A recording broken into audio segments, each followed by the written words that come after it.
As recently as 1914, there was no confusion about who was the sovereign in the Middle East.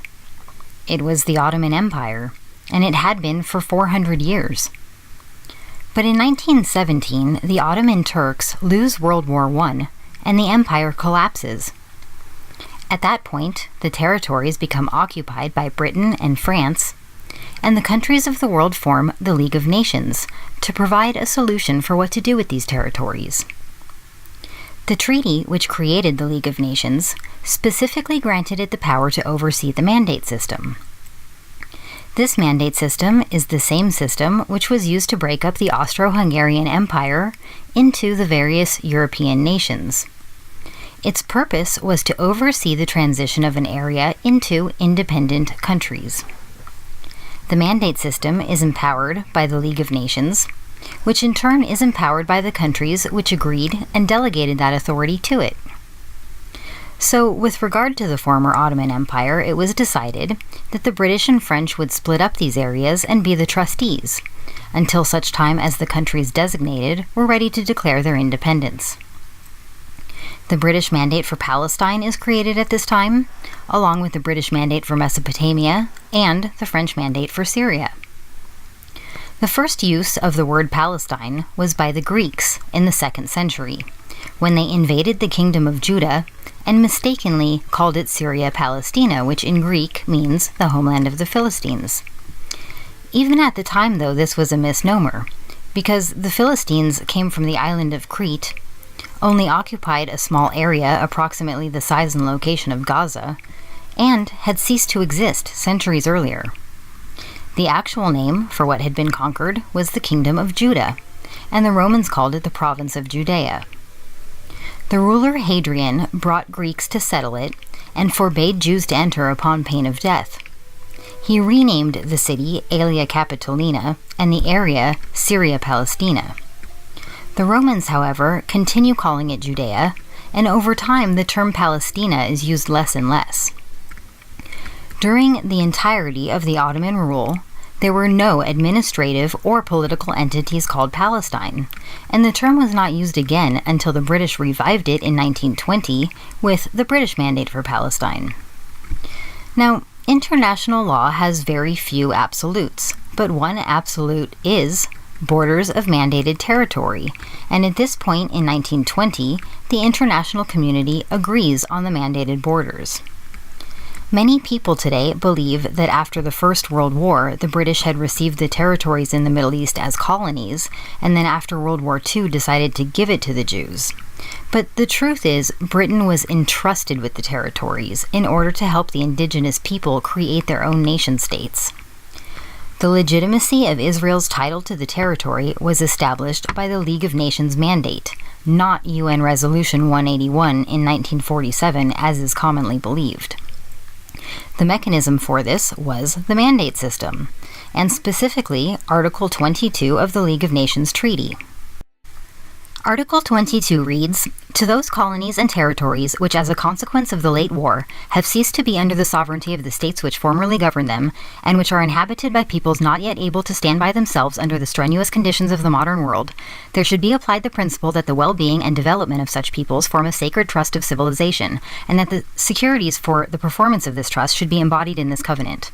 The best method of giving practical effect to this principle is that the tutelage of such peoples should be entrusted to advanced nations, who, by reason of their resources, their experience, or their geographical position, can best undertake the responsibility, and who are willing to accept it, and that this tutelage should be exercised by them as mandatories on behalf of the League.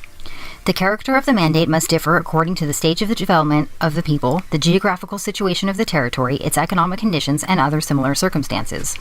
Certain communities formerly belonging to the Turkish Empire have reached a stage of development where their existence as independent nations can be provisionally recognized subject to the rendering of administrative advice and assistance by a mandatory until such time as they are able to stand alone. The wishes of these communities must be a principal consideration in the selection of the mandatory. Other peoples, especially those of Central Africa, are at such a stage that the mandatory must be responsible for the administration of the territory under conditions which will guarantee freedom of conscience and religion, subject only to the maintenance of public order and morals, the prohibition of abuses such as the slave trade, the arms traffic, and the liquor traffic, and the prevention of the establishment of fortifications or military and naval bases, and of military training of the natives for other than police purposes and the defense of territory, and will also secure equal opportunities for the trade and commerce of other members of the League. There are territories such as Southwest Africa and certain of the South Pacific Islands which, owing to the sparseness of their population, or their small size, or their remoteness of the centers of civilization, or their geographical contiguity to the territory of the mandatory and other circumstances, can be best administered under the laws of the mandatory as integral portions of its territory subject to the safeguards above mentioned in the interests of the indigenous population. In every case of mandate, the mandatory shall render to the Council an annual report in reference to the territory committed to its charge. The degree of authority, control, or administration to be exercised by the mandatory shall, if not previously agreed upon by the members of the League, be explicitly defined in each case by the Council. A permanent commission shall be constituted to receive and examine the annual reports of the mandatories and to advise the Council on all matters relating to the observance of the mandates. The mandate for Palestine was just one of over 20 mandates, which together formed basically all the current countries and borders in the Middle East. Class A mandates were legally viewed as temporary entities, and all Middle East mandates were Class A. So, while it is commonly recognized that Israel was not declared a nation until 1948, the truth is that it was considered an independent Class A mandate from 1920 until 1948, as per international law. As proof that this is true, here's a page from the Larousse French Dictionary from 1939. In its appendix, it lists all the then-current flags of the world in alphabetical order. You'll notice that the German flag at the time was the Nazi swastika, which proves that this was pre-1945. As you zoom in, you will notice that there is a flag for Palestine. What does it look like? Are you surprised? Oh, you thought that Palestine was an Islamic, Arab, Turkish, Circassian sovereign state that the bad Jews took over in 1948, right? But actually, the British, as legal mandatory over the mandate, managed, or mismanaged the state, partially with Jewish auxiliary, until Jews regained official sovereignty in 1948 by declaring their independence. The UN did not recreate Israel, as some people claim. It's true that there are records of Palestinians in Palestine prior to Israel becoming an independent, internationally recognized nation. But to whom was that term referring? Was it the native indigenous Arab Muslim population who the Zionists kicked out when they colonized Israel? How can we find out? Well, we can look at records and evidence from that time period. When we do, we see that if, for example, Palestinians were mentioned in an article in the international press, it overwhelmingly referred to Jews the majority of the time. Quotes from people mentioning Palestinians pre-1948, and actually closer to pre-1967, also most often refer to Jews, not Arabs. Arabs would not have called themselves Palestinians, since Arabic does not have a P in its alphabet. The first time Arabs in the West Bank and Gaza were called Palestinians was not until years after Israeli independence. The reason this is important is because, due to anti-Semitic propaganda, many people are confused about the Jewish rights to the land. Today's so-called Palestinians are not, as many believe, the indigenous population who have been there since time immemorial. They are not the natives whose land was stolen or colonized by the Jews. This is a lie. From the beginning of known history to this day, Israel, Judea has the only still remaining united, independent sovereign nation-state that ever existed in the area which is now known as Palestine, west of the Jordan River. This Arco de Tito, or Arch of Titus, built by the Romans in the 1st century, is proof of the Jewish history in ancient Palestine. In biblical times, Ammon, Moab, and Edom, as well as Israel, had land east of the Jordan, but they disappeared in antiquity and no other nations took their place until the British invented Transjordan in the 1920s. After the Roman conquest of Judea, Palestina became a province of the pagan Roman Empire, and then of the Christian Byzantine Empire, and very briefly of the Zoroastrian Persian Empire. In 638 CE, an Arab Muslim caliph took Palestina away from the Byzantine Empire and made it part of an Arab Muslim empire. The Arabs, who had no name of their own for this region, adopted the Greco-Roman name Palestina that they pronounced Palestine. In that period, much of the mixed population of Palestina converted to Islam and adopted the Arabic language. They were subject of a distant caliph who ruled them from his capital, that was first in Damascus and later in Baghdad. They did not become a nation or an independent state or develop a distinct society or culture. In 1099, Christian crusaders from Europe conquered Palestine. After 1099, it was never again under Arab rule. The Christian Crusader kingdom was politically independent, but never developed a national identity. It remained a military outpost of Christian Europe and lasted less than 100 years. Thereafter, Palestine was joined to Syria as a subject province, first of the Mamelukes, ethnically mixed slave warriors whose center was in Egypt, and then of the Ottoman Turks, whose capital was in Istanbul, also known as Constantinople. During the First World War, the British took Palestine from the Ottoman Turks. At the end of the war, the Ottoman Empire collapsed, and among its subject provinces, Palestine was assigned to the British to govern temporarily as a mandate for the League of Nations. This brings us all the way up to 1920, with no question of who is the sovereign. But what is the population like at this point? The historical reality is quite different from what the Arab narrative, which has been adopted by many in academic and intellectual circles, presents. In 1857, the British consul to Palestine reported, quote, "The country is in a considerable degree empty of inhabitants, and therefore its greatest need is that of a body of population." End quote. A little-known census was prepared by a British research mission. They conducted a survey of the land of Israel during the period of 1871 to 1878. On the basis of this map, whose original size is that of a large room, one can determine which settlements existed in those years and their size. According to these details, it is possible to estimate the size of the population there. In 1695, the author Hadriani Redlandi was sent on a sightseeing tour to Israel, at that time known as Palestina. In his travels, he surveyed approximately 2,500 places where people lived that were mentioned in the Bible or Mishnah. He first mapped the land of Israel, then he identified each of the places mentioned in the Mishnah or Talmud along with their original source. If the source was Jewish, he listed it together with the appropriate sentence in the Holy Scriptures. If the source was Roman or Greek, he presented the connection in Greek or Latin. Thirdly, he also arranged a population survey and census of each community. Here are his most prominent conclusions. 1. Not one settlement in the land of Israel has a name that is of Arabic origin. Most of the settlement names originate in Hebrew, Greek, Latin, or Roman languages. In fact, till today, except for Ramallah, not one Arabic settlement has an original Arabic name. 2. Most of the land was empty, desolate, and the inhabitants few in number, and mostly concentrated in the towns Jerusalem, Akko, Sfat, Jaffa, Tiberias, and Gaza. Most of the inhabitants were Jews and the rest Christians.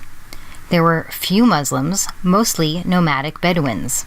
Redlandi mentioned the Muslims as nomad Bedouins who arrived in the area as construction and agriculture labor reinforcements, or seasonal workers.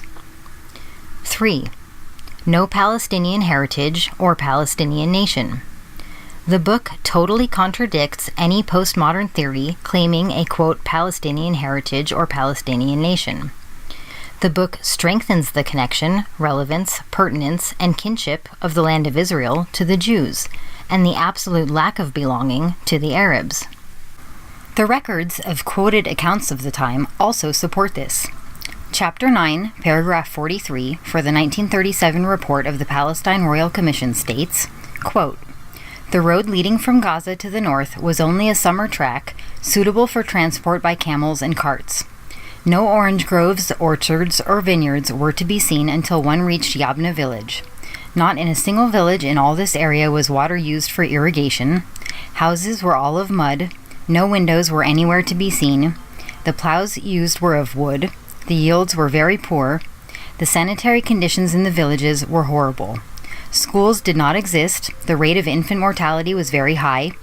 The area north of Jaffa consisted of two distinctive parts. The eastern part in the direction of the hills resembled in culture that of the Gaza-Jaffa area.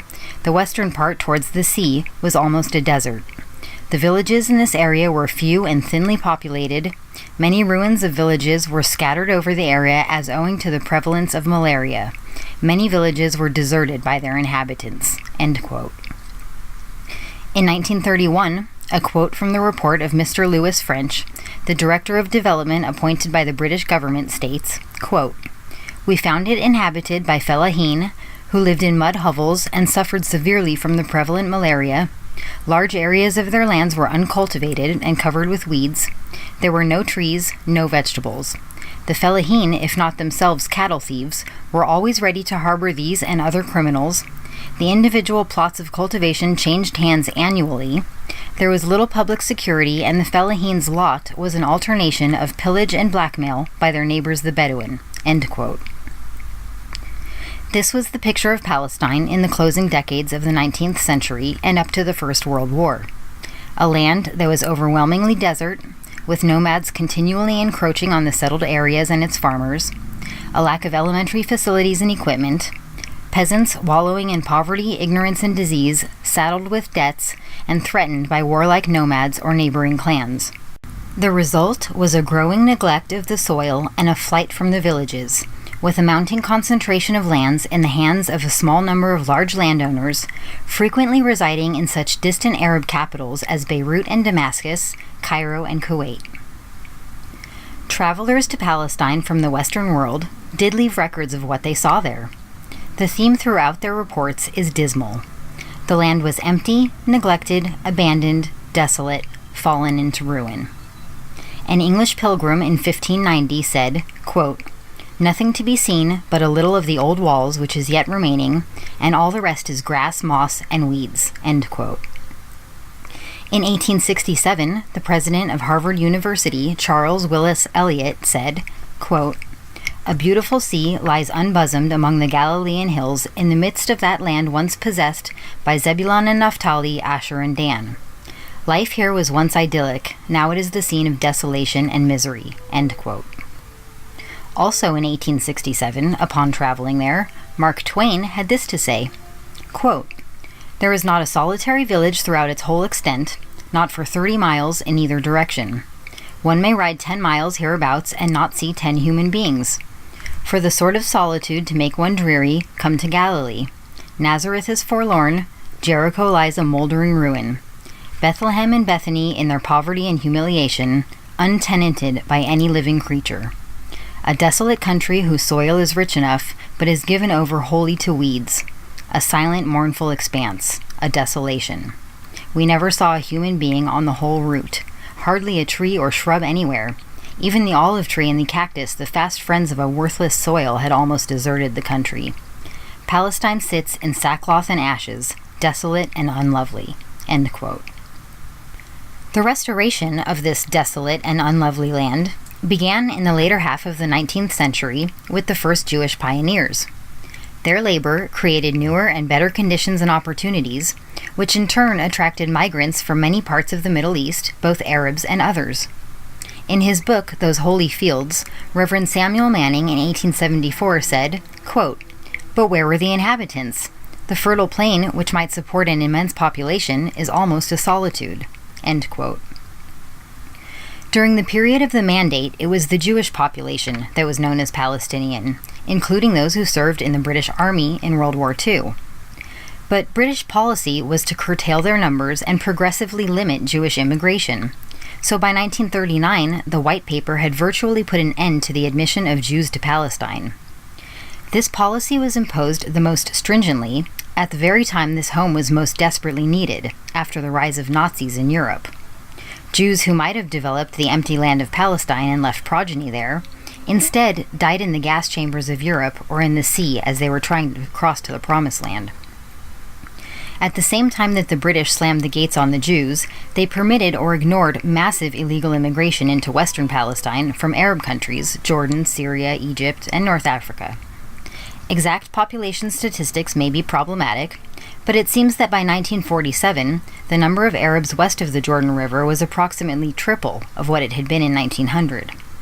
The Arabs were attracted by new employment opportunities provided by the Jewish pioneers, and a massive Arab immigration began. The governor of the Syrian district of Haran, Tawfiq Bey al-Harani, admitted in 1934 that in a single period of only a few months, over 30,000 Syrians from Haran had moved to Palestine. On May 17, 1939, FDR said, quote, "The Arab immigration to Palestine since 1921 was much greater than Jewish immigration." End quote. The British Hope Simpson Commission recommended in 1930, quote, "prevention of illicit immigration," end quote, to stop the illegal Arab immigration. In 1939, Winston Churchill noted the Arab invasion, quote, "The Arabs have crowded into the country and multiplied till their population has increased more than even all the world Jewry could lift up the Jewish population," end quote.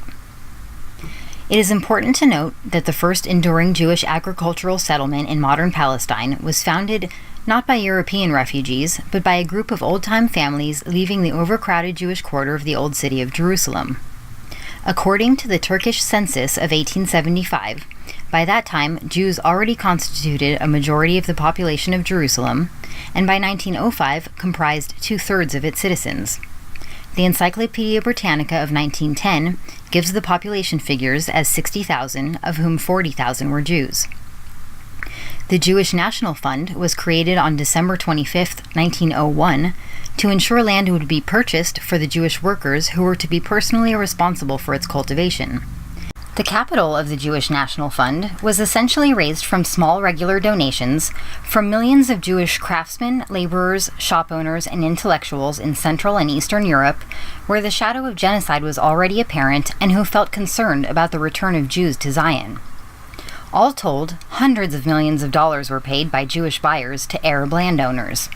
Official records show that in 1933, £854,796 was paid by Jewish individuals and organizations for Arab land, mostly large estates.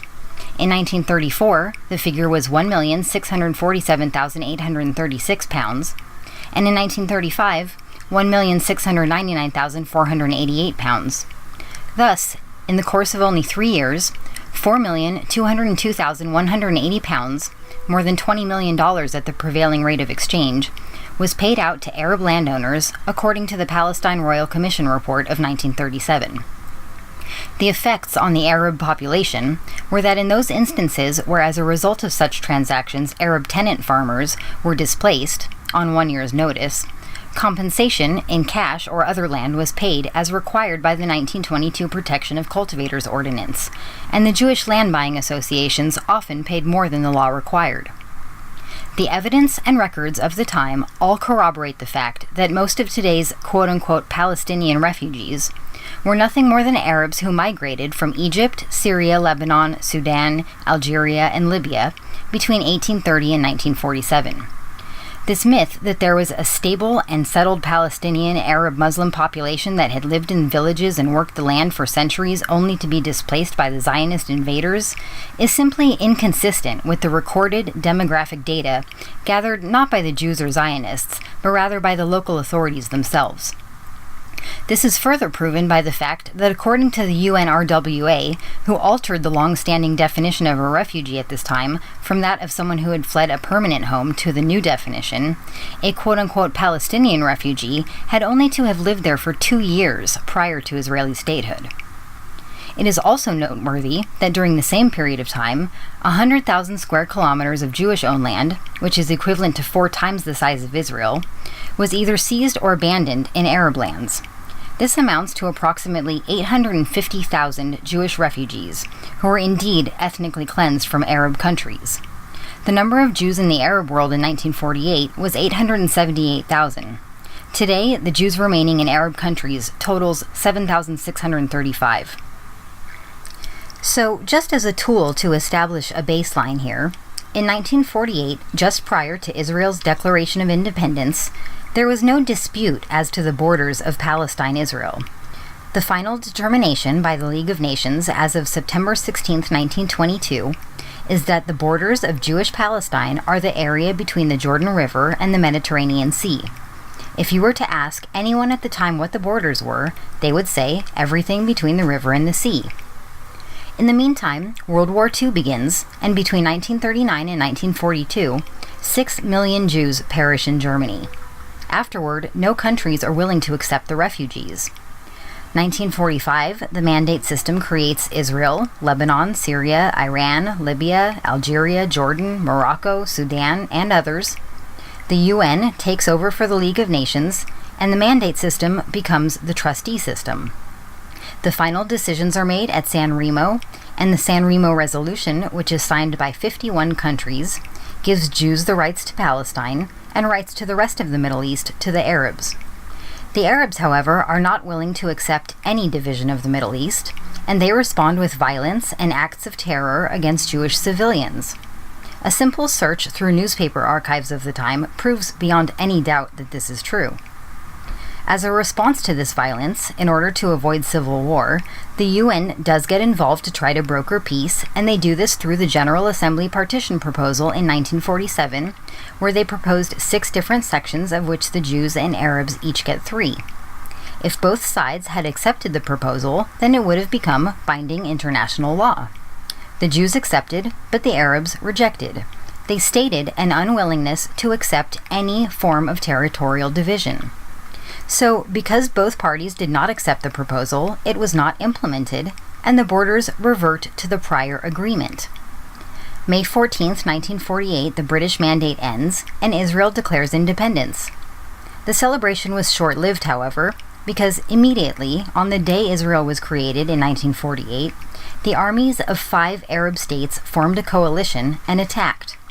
Egypt, Jordan, Syria, Lebanon, and Iraq invade, and Israel pushes their armies back to the Armistice line. Here's where the confusion over the borders begins. The Armistice demarcation line is also known as the Green Line or the 1967 borders.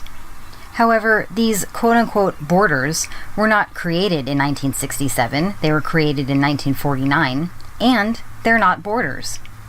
The Armistice demarcation line is simply the line where the fighting stopped. It does not reflect any pre-existing political, administrative, territorial, demographic, topographic, or ethno-linguistic borders. And the instrument which creates the Green Line specifically states that it isn't a border. Quote, Armistice demarcation line is not to be construed in any sense as a political or territorial boundary, end quote.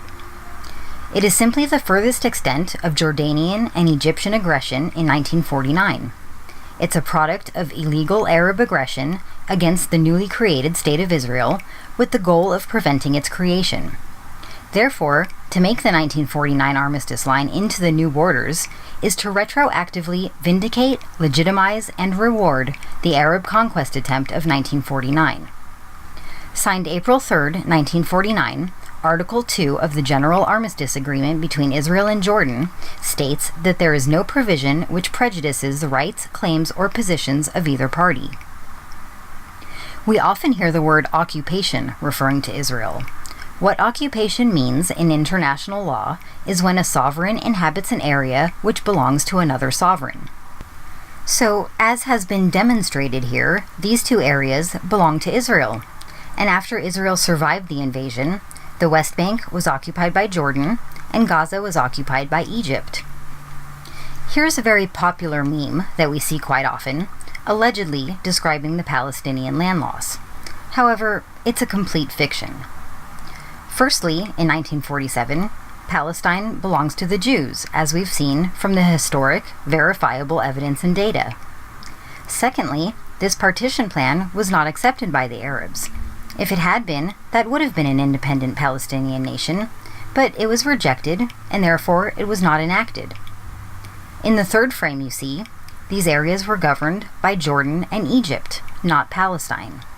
And the last frame, in a complete irony, the green areas represent the first time in history that quote-unquote Palestinians govern themselves, and it was given to them by Israel. So, this is a much more accurate depiction of the loss of land, and it's not Palestinian Arab land that was lost, it was Jewish land. However, the State of Israel has a long tradition, and more importantly, record, of giving away land for the promise of peace. We see this play out starting with the next war, which was the Six-Day War in 1967, where Israel gains the Sinai Peninsula, Golan Heights, the West Bank, and Gaza. Each of these situations is different. The Sinai Peninsula belongs to the sovereign Egypt. The Golan Heights belongs to the sovereign Syria. But the West Bank and Gaza, Israel is the successor state to the League of Nations mandate, and Israel has the superior claim of title in comparison to Jordan and Egypt, the only other possible sovereigns in the area. So nothing changed the borders with the Six-Day War. What happened in the West Bank and Gaza is that Israel regained their own land that had been illegally occupied by Jordan and Egypt. And you can see that this is true by the 1964 PLO Charter, Article 24, which says that the organization does not exercise any territorial sovereignty over the West Bank, in the Hashemite Kingdom of Jordan, on the Gaza Strip, or in the Hema area. Of course, they rewrote their charter in 1968 after they lost the Six-Day War, and then, all of a sudden at that point, it did include those areas. So why is it that during the 19 years between Israel declaring its independence and Israel regaining their own land in another defensive war against Arab aggression, while these areas are occupied by Jordan and Egypt, no one sees fit to even mention, let alone demand, that Palestinian Arabs be given the status of statehood? Perhaps these statements can shed some light on the matter. In an interview with the Dutch magazine Trouw, the chief of military operations of the PLO, Zahir Mohsen, says, quote, "Yes, the existence of a separate Palestinian identity exists only for tactical reasons," end quote. And in 1946, Philip Heaty, an Arab historian, testified before the Anglo-American Committee of Inquiry, stating, quote, "There's no such thing as Palestine in history. Absolutely not," end quote. The term Palestine was a Roman attempt following the 135 CE Jewish rebellion to eradicate Jews and Judaism from human memory. The Latin term was later misappropriated by the Arabs as if it were their own, for the specific purpose of confusing those who don't know any better into thinking that they were the indigenous population. In 1937, the British government sent a team to investigate the Arab revolt, which was led by Haj Amin al-Husseini, the Mufti of Jerusalem, and the father of the Palestinian movement. Headed by Lord Peel, the commission was to establish what was happening and why. Husseini was called as a witness to testify, and when asked by Sir Laurie Hammond whether the problem was that the Jews had taken Arab lands by force, he responded, "In most cases the lands were acquired." Sir Hammond responds, "I mean forcibly acquired, compulsory acquisition, as land would be acquired for public purposes? No, it wasn't." "Not taken by compulsory acquisition?" "No." "But these lands amounting to some 700,000 dunams were actually sold?" "Yes, they were sold, but the country was placed in such conditions as would facilitate such purchases." "I don't quite understand what you mean by that. They were sold? Who sold them?" "Landowners." "Arabs?" "In most cases they were Arabs." "Was any compulsion put on them to sell? If so, by whom?" "As in other countries, there are people who by force of circumstances, economic forces, sell their land. Only these are the guys who sold it, the Effendi, the great feudal lords of the area." Furthermore, not only did the Jewish Zionists not steal land from the largely non-existent permanent population of Arabs, they actually paid the Arab owners of that land much more than it was worth at the time for it. So, knowing all of that, you might now be asking yourself, if that's all true, then what is all the conflict about? And that is a very good question. Fortunately, it's one that the Palestinians have answered in their own words. Here is the charter for Hamas, who is the elected governing body in Gaza. Just to be clear, these are not my words. These are not subjective. These are the words of the leadership of Palestinians in Gaza. These are the words of those who would be considered the government if they were sovereign. Quote, Israel will exist and will continue to exist until Islam will obliterate it, just as it obliterated others before it. End quote. Now, I'm not going to read the whole thing. There are many passages I could read. I've highlighted a few. But I do strongly encourage you to either pause the recording and read the entire document here, or download and print it or what have you, and read the entire document. In their own words, they describe what this document is. Quote, This covenant of the Islamic resistance movement, Hamas, clarifies its picture, reveals its identity, outlines its stand, explains its aims, speaks about its hopes, and calls for its support, adoption, and joining its ranks. Our struggle against the Jews is very great and very serious. It needs all sincere efforts. It's a step that inevitably should be followed by other steps. The movement is but one squadron that should be supported by more and more squadrons from this vast Arab and Islamic world until the enemy is vanquished and Allah's victory is realized. End quote. In the section called Definition of the Movement and Ideological Starting Points, it talks about how they are a wing of the Muslim Brotherhood, which has been known for decades as a terrorist organization internationally. It talks about raising the banner of jihad in the face of the oppressors, which, by the way, is not only Jews and Israel. It strives to raise the banner of Allah over every inch of Palestine. So, I don't know if you've caught what that means, but that means that Israel doesn't exist. It does not mean peace side by side with Israelis. Here's another quote from the document. Quote, The day of judgment will not come about until the Muslims fight the Jews, killing the Jews. End quote. So this continues on for about 15 pages in the same manner, and I have put also, just for comparison's sake, the Declaration of Independence of Israel so that you can see the difference. These are basically the stated intentions in the words of each party, and I'll let you draw your own conclusions, but they are drastically different in tone and in general outlook, and it very much speaks to the true nature of who wants peace and who really doesn't.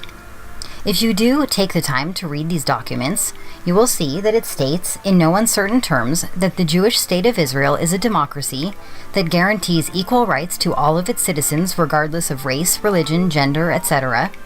And you will see that in stark contrast, the Hamas Charter is basically 15 pages of Jew hatred, which discusses killing Jews and obliterating Israel, pushing it into the sea, and includes a lot of propaganda, some of which is wildly outlandish, and it solves the answer of why there is conflict. There is conflict because the Arabs do not want Israel to exist and will not stop until they get rid of all the Jews and obliterate Israel. And there's really just no getting around that. That's, again, not my opinion. It's not a subjective conclusion. It's their own words and exactly what their stated intention is. This is consistently reaffirmed by their leadership and by the manner in which they're indoctrinating their children to continue to hate Jews and want to kill them. The following video shows what airs on Palestinian television. Please take note of the dates these programs aired, as some are very recent as within the last few months. This will conclude Part 1 of Verifiable History Presents directly from the source. I want to thank you for taking the time to educate yourself on this topic, because just like with any problem, it cannot be resolved without addressing the true cause, and the true cause cannot be determined without accurate information. All the people in this region, Jews, Christians, Arabs, Muslims, and everyone else alike, deserve peace. But peace will continue to elude us until we have a proper diagnosis which allows us to treat the root of the problem.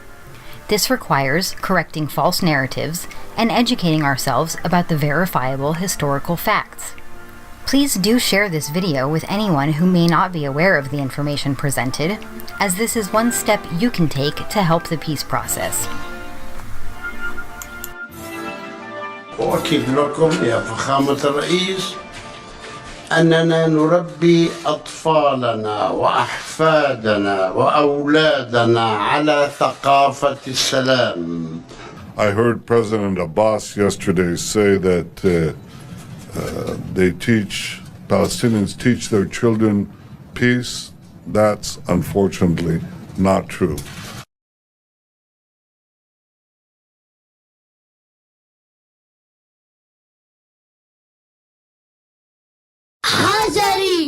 حجري صار كلاشنكوف. لماذا ذبحناهم في شوارع بيروت؟ لأجلك يا أبو عمار، لعيونك إحنا نموت، بكرة نجيب الثار قائدهم بتابوس. إحنا الفتح إعصار للثورة دم ناقوت. نحارب اليهود ونقتلهم ونقدر عليهم. إلى حرب تدق الظلمة تزق روح صهيوني.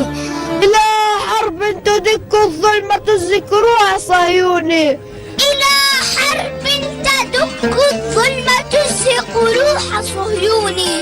إلى حرب تدق الظلمة تزق روح صهيوني. إلى حرب تدق الظلمة تزق روح صهيوني.